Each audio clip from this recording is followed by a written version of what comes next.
Okay बच्चों, so I hope you all are doing well.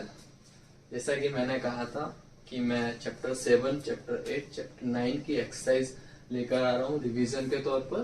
तो मैं लेकर आ चुका हूँ दूसरा सवाल, एक्सरसाइज 7.1 का सवाल नंबर 2, क्योंकि अब हम सॉल्व करने वाले हैं। ठीक है, तो ऑलरेडी हमको क्या क्या पता है, पहले वो पता है हमें कि जब दो ट्रायंगल होते हैं उनमें से कोई भी तीन चीज अगर हम इक्वल प्रूव कर देते हैं, उसके बाद हम कहते हैं कि वो दोनों ट्रायंगल कॉन्ग्रुएंट है। और जब दो ट्रायंगल कॉन्ग्रुएंट हो जाते हैं, उसके बाद जो बाकी का कोरस्पॉन्डिंग हिस्सा होता है वो भी इक्वल ही होता है। तो लेट्स सी कि ये सवाल में हमें क्या करना है और हम कैसे सॉल्व करेंगे।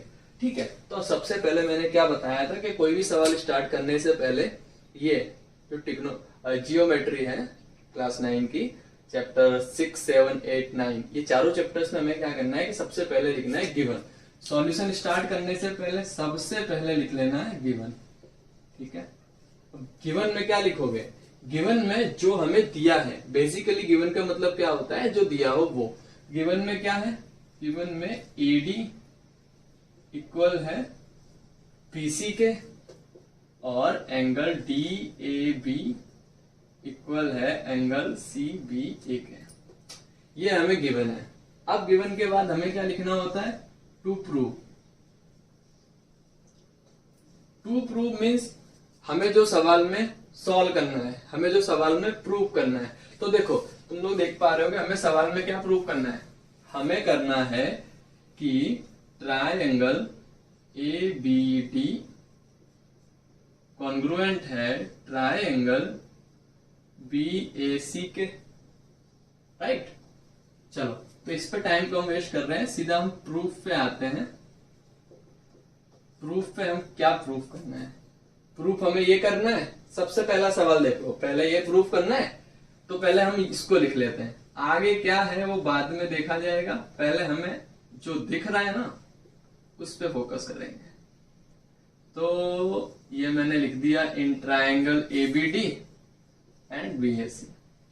इन दोनों को कॉन्ग्रुएंट प्रूव करना है। अब कॉन्ग्रुएंट प्रूव करने के लिए बेटा हमें तीन चीजें चाहिए। कोई भी इक्वल प्रूव कर दो। पहले दो ट्रायंगल लो, उन ट्रायंगल्स में से कोई भी तीन चीज, या तो एक एंगल दो साइड हो जाए, या तो दो साइड एक एंगल हो जाए, या दो एंगल एक साइड हो जाए, या तीनों साइड इक्वल हो जाए। दोनों ट्रायंगल में होनी चाहिए जो कि इक्वल।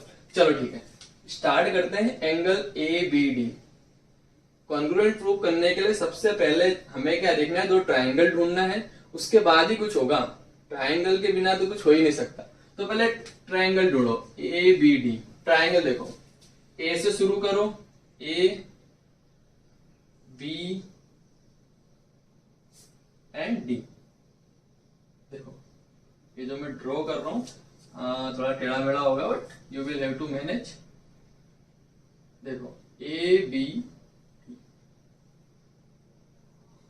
ये मेरे को ये मुझे एक ट्रायंगल मिल गया। दिख रहा है? क्लियर दिख रहा है ना? ठीक है, अब देखते हैं बी ए सी। दूसरा ट्रायंगल क्या दिया? वो बी ए सी। तो ढूंढो बी ए एंड सी। देखो ये और ये मैंने कर दिया डार्क। हो गया डार्क। एक ट्रायंगल ए बी डी ऊपर वाला, एक ट्रायंगल ये नीचे वाला ट्रायंगल क्या है? बी ए सी। दो ट्रायंगल मिल गए। अब देखो कुछ चीजें गिवन है, जैसे कि ये ट्रायंगल लू। कौन सा triangle? B A C. B A सी की जो साइड बी सी है और ट्रायंगल ए बी डी की जो साइड ए डी है, वो दोनों इक्वल दे रखी हैं। किसमें? गिवन में दे रखी हैं। दूसरी चीज हमें दे रखा है ये एंगल डी ए बी। देखो एंगल डी ए बी मतलब ये वाला एंगल, ऊपर वाले ट्रायंगल का ये वाला एंगल।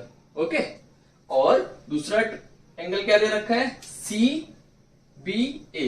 ये जो नीचे वाला ट्रायंगल है, नीचे वाला ट्रायंगल, उसका एंगल बी। ये दोनों इक्वल है। बस अब एक चीज और कोई इक्वल मिल जाए मुझे, तो मैं सास आसा आस सास के सास उस रूल में से कोई एक रूल लगा दूंगा और कह दूंगा कि ये दोनों ट्रायंगल कॉन्ग्रुएंट है। और हमारा प्रूव हो जाएगा सवाल। चलो ठीक है, देखते हैं। अब ढूंढो, ये साइड इसके इक्वल हो गई, ये एंगल इसके इक्वल हो गए। अब कोई एक चीज दिख रही है आपको? ध्यान से देखो, A B D triangle, A B D triangle P A C. देखो ये जो लाइन है ना ए बी, देखो ध्यान से, ए बी ये ऊपर वाले ट्राइंगल में भी आ रही है और ये नीचे वाले ट्राइंगल में भी आ रही है, तो ये भी तो इक्वल हुई ना, इक्वल दोनों ट्राइंगल में है। जो चीज दोनों जगह है वो दोनों में है, मतलब इक्वल है। चलो अब वो चीज हमें क्या करना है, यहाँ पे लिखना है खाली, बहुत इजी है। देखो क्या लिखना है, सबसे पहले तो जो हमें दिया हुआ है ना, जितना हमें दिख रहा है चुपचाप लिख दो। ये गिवन में हो गया, angle D A B equal angle C B A, ये भी क्या है, ये भी गिवन है। अब क्या रह गया, हमने क्या नया ढूंढा, हमने क्या नया ढूंढा। आप सोचोगे सर ए बी क्यों नहीं लिख दिया, दोनों में कॉमन है। बेटा कॉन्ग्रुएंसी प्रूव करने के लिए, कॉन्ग्रुएंसी प्रूव करने के लिए कॉरेस्पॉन्डिंग चीजें लेनी होती है। अब देखो यहां से मैं ए बी साइड ले रहा हूं, तो यहां से मुझे क्या साइड लेनी पड़ेगी, बी ए साइड लेनी पड़ेगी, क्योंकि कॉरेस्पॉन्डिंग है। ए से बी गए तो बी से ए गए, पहले से दूसरे पे गए, तो ये हो गई कॉरेस्पॉन्डिंग साइड। तो अब बाय कौन सा रूल लगाऊं, बताओ मुझे। साइड, दो साइड है एक एंगल है, तो देखो side side, okay, angle angle side, easy है। Side angle side rule, triangle A B D congruent होगा ट्रायंगल बीएसी के। कौन सी बड़ी बात थी, हो गया प्रूफ। पहला सवाल डन, पहला डन। अब दूसरा देखो, दूसरा क्या बोल रहा है, दूसरे में हमको क्या बोल रहे हैं, बीडी इक्वल एसी। अब देखो इस ट्रायंगल में देखो बीडी कहां है, बीडी ये ऊपर वाले ट्रायंगल में है, और फिर क्या बचा एसी, एसी ये नीचे वाले ट्रायंगल में है। ये ऊपर वाले ट्रायंगल में, ये नीचे वाले ट्रायंगल में, और दोनों ट्रायंगल कैसे हैं, कॉन्ग्रुएंट है। और मैंने क्या कहा था, जब दो ट्रायंगल कॉन्ग्रुएंट होते हैं और हम प्रूव कर चुके हैं कि कॉन्ग्रुएंट हैं, तो बाकी का हिस्सा क्या होगा, बाकी का जो हिस्सा है वो इक्वल होगा। इसीलिए, और वो कैसे इक्वल होगा, उसके लिए हम यूज करते हैं CPCT। CPCT is corresponding part of congruent triangle are equal। देखो क्या है, BD इक्वल होगा AC के। हो गया हमारा, ये दूसरे तक पहुंच गए हम। अब तीसरा क्या करना है, तीसरे को ढूंढो।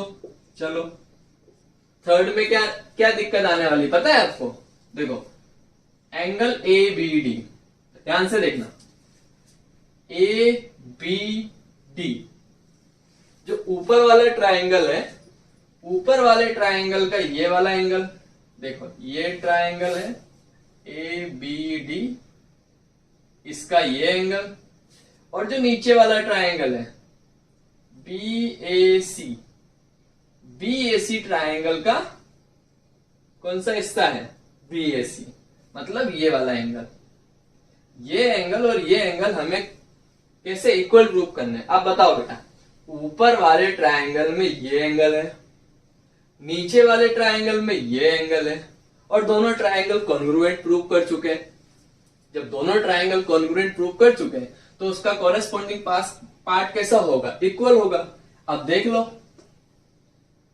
बाय CPCT क्या होगा, angle ABD and BAC equal, ये भी इक्वल, ये भी इक्वल। तो ये था हमारा छोटा सा सवाल। अगर इसमें कुछ भी समझ नहीं आया है, वो मुझसे पूछ सकते हो, या फिर मैं ऐसा कह सकता हूं दावे के साथ, वीडियो थोड़ी लंबी होती है मेरी, लेकिन आप एक बार अगर ध्यान से देख लेते हो वीडियो, मैं कोशिश करता हूं कि चीजों को बार बार रिपीट किया जाए, क्योंकि आपकी क्लास जो है ना 9th क्लास में, आपका माइंड कैसा होता है कि जब ट्रायंगल जब एक बार बोल दिया मैंने तो नहीं दिखेगा आपको, 2-3 बार मैं बताऊंगा तब दिख जाएगा। तो वो चीज देखकर आप क्या कर सकते हो, वो चीज देखकर जब आप एक बार समझ लेते हो ना, तो जब आप सवाल सॉल्व करने बैठोगे तो आपको कैसा लगेगा ये कि हाँ ये मैंने किया हुआ है, लाइक प्रैक्टिस भी करवा रहा हूं मैं। सॉल्यूशन तो बहुत सारे पढ़े हैं यूट्यूब पे, कोई भी सर का देख लो, सारे बेस्ट टीचर हैं। मैं ये बोल रहा हूं कि यूट्यूब की दुनिया में इतने बेस्ट टीचर हैं कि आप अगर किसी एक को भी फॉलो करते हो ना तो अच्छे से आपका कोई भी मैथ सॉल्व हो सकता है। ठीक है, तो आप बस ध्यान रखना है कि फोकस कितना है आपका। अगर इस पे फोकस होगा तो ये सवाल समझ आ चुका होगा, और अब टाइम है फॉर बाय। एक्चुअली ये सवाल हो गया खत्म, अब हम मिलते हैं नेक्स्ट सवाल में। और thank you so much for watching. अगर वीडियो अच्छा लगता है और आगे पढ़ना चाहते हो तो आपको पता है क्या करना है। ठीक है, थैंक यू।